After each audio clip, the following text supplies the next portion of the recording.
YouTube channel RBSC online classes में हम बात कर रहे थे आपके सामाजिक विज्ञान में 5वें पार्ट के लोकतंत्र के बारे में, जिसने हमने आज इसकी तीसरी क्लास करेंगे। हमने पीछे 2 क्लासेस इसकी कर चुके हैं, आज हम इसकी तीसरी क्लास करने जा रहे थे। देखो आज हम पढ़ेंगे लोकतंत्र की प्रमुख विशेषता और लोकतंत्र के जो गुण हैं उसके बारे में पढ़ेंगे। तो शुरू करते हैं अपने लोकतंत्र की प्रमुख विशेषताएं क्या क्या है उसके बारे में, यानी लोकतंत्र की क्या क्या विशेषताएं हैं उसके बारे में पढ़ेंगे। तो सबसे पहला है जनता का शासन। तो अपने को पता है लोकतंत्र क्या होता है, जनता का शासन, यानी जनता अपने प्रतिनिधित्व को चुनती है और वो शासन करते हैं।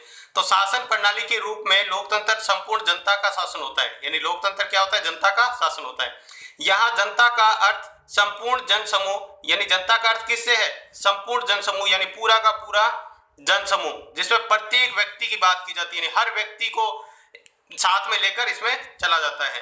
दूसरा है जनता द्वारा निर्मित शासन, यानी जनता द्वारा निर्मित शासन, ये शासन किसके द्वारा बनाया जाता है, जनता द्वारा ही बनाया जाता है। तो लोकतंत्र में सरकार का निर्माण जनता द्वारा किया जाता है, यानी सरकार का निर्माण किसका द्वारा किया जाता है, जनता द्वारा किया जाता है। इसमें जनता अपने प्रतिनिधि चुनती है और प्रतिनिधि सरकार का निर्माण करते हैं। जनता क्या करती है, इसमें प्रतिनिधि अपन चुनाव करते हैं और चुनाव के द्वारा बाद में क्या बनता है, अपनी सरकार बनती है। तो यानी जनता ही क्या करती है, अपने प्रतिनिधित्व को चुनती है और वो क्या करते हैं, सरकार का निर्माण करते हैं। अगर जनता चाहे तो अगर मान लो वो अपने पद के अनुसार कार्य नहीं कर रहा, जनता के हित में कार्य नहीं कर रहा, तो जनता चाहे तो उसको अपने अवधि से पहले, यानी जो 5 साल का शासन होता है उससे पहले भी उसको हटा सकती है। तीसरा है लोकतंत्र शासन एक साधन है, साध्य नहीं। अब देखो यहाँ पर 2 शब्द है, एक है साधन और एक है साध्य। देखो साध्य का मतलब क्या होता है, तो क्या होता है, साध्य एक उद्देश्य या लक्ष्य कह सकते हैं, साधन क्या कह सकते हैं, एक लक्ष्य, और साध्य एक लक्ष्य हो गया, साधन क्या हो गया, उस लक्ष्य तक पहुंचने का माध्यम। तो देखो यहाँ पर बात करते हैं, जैसे लोकतंत्र में शासन के कभी भी साध्य नहीं माना जाता। लोकतंत्र में कभी भी क्या है, शासन को साध्य नहीं माना जाता है। क्या माना जाता है, जबकि शासन को एक साधन माना जाता है।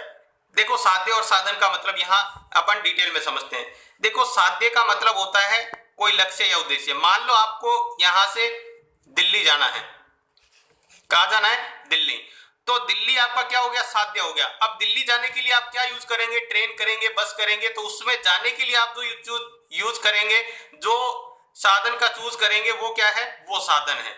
यानी साध्य क्या हो गया, आपका उद्देश्य हो गया दिल्ली जाना, और साध्य हो गया और साधन यानी जिसके माध्यम से आप पहुंचेंगे वहां पे। तो इसी तरह अपन कह सकते हैं लोकतंत्र क्या है, शासन एक साध्य है, साध्य नहीं है, मतलब उद्देश्य नहीं है। ये सिर्फ क्या करता है, यहां तक पहुंचाने का लोकतंत्र का काम करता है। तो इसमें देखो लोकतंत्र को निम्न साध्यों की प्राप्ति का साधन माना जाता है। लोकतंत्र को किन किन साध्यों की प्राप्ति का साधन माना जाता है लोकतंत्र को, तो देखो व्यक्ति की स्वतंत्रता और गौरव का साधन माना जाता है लोकतंत्र को, और सार्वजनिक हित की वृद्धि, इनको क्या माना जाता है, लोकतंत्र की साध्यों की प्राप्ति का साधन माना जाता है। इसके बाद है अगला जनता के प्रति उत्तरदायी शासन, यानी इसकी अगली विशेषता है जनता के प्रति, यानी जो शासन होता है वो किसके लिए चलता है, जनता के लिए कार्य करता है।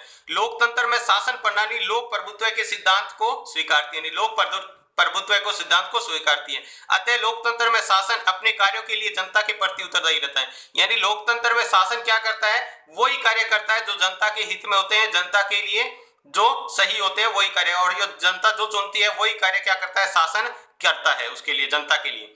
अगला है लोकतंत्र विकासशील शासन है। क्या है, विकासशील। कैसे, देखो लोकतांत्रिक शासन प्रणाली एक विकासशील शासन प्रणाली है। ये क्या है, विकासशील, यानी लगातार इसमें परिवर्तन होता जा रहा है, इसमें आगे नई नई तकनीकें आती जा रही है। क्योंकि प्रारंभ में व्यक्तिवादी लोकतंत्र था, प्रारंभ में क्या था, व्यक्तिवादी, व्यक्तिवादी के बाद क्या आया, उदारवादी लोकतंत्र, उसके बाद में क्या आया, उदारवादी लोकतंत्र, और उदारवादी में बदल गया। उसके बाद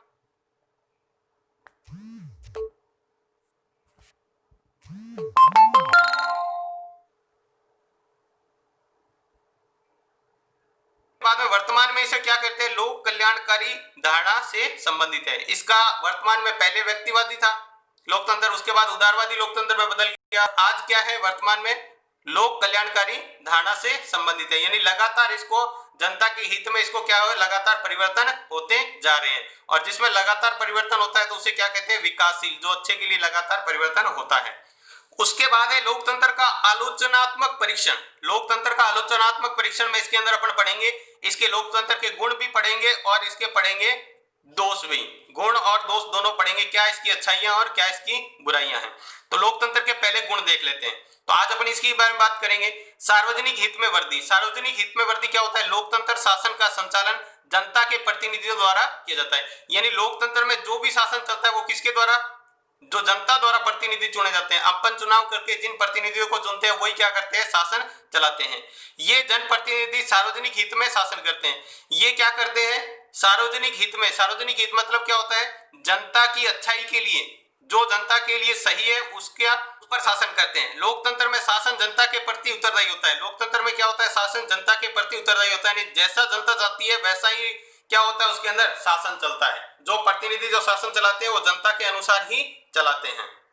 इसके बाद अगला गुण है कार्यकुशल शासन। कार्यकुशल शासन का मतलब लोकतंत्र को सबसे अधिक कार्यकुशल प्रणाली माना जाता है। इसके अनेक कारण हैं। इसके क्या कारण है जिसके कारण कार्यकुशल माना जाता है?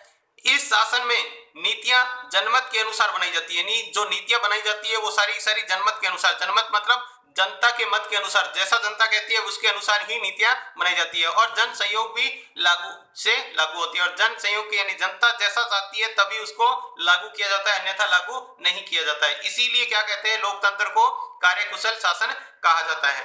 उसके बाद है सार्वजनिक शिक्षा का साधन। लोकतंत्र को सार्वजनिक शिक्षा का साधन माना जाता है। देखो, लोकतांत्रिक शासन में जनता साधनों तथा अन्य आम चुनावों के माध्यम से विभिन्न समस्याओं पर विचार प्रकट करती है। यानी लोकतांत्रिक शासन में जनता क्या करती है? जनमत से जो निर्माण के साधन है तथा आम चुनाव के माध्यम से विभिन्न समस्याओं पर अपना विचार प्रकट करती है। यानी जनता अपने समस्याओं को और इनका विचार कैसे प्रकट करती है? आम चुनाव से। तथा अपने अधिकारों व कर्तव्यों के प्रति जागरूक रहती है। जनता को पता होता है कि अपने हित के लिए क्या है और अहित के लिए क्या है, वो सब जनता को इसके लिए जागरूक रहती है। इस गुण के कारण ही जो गेटेल ने लोकतंत्र को नागरिकता की शिक्षा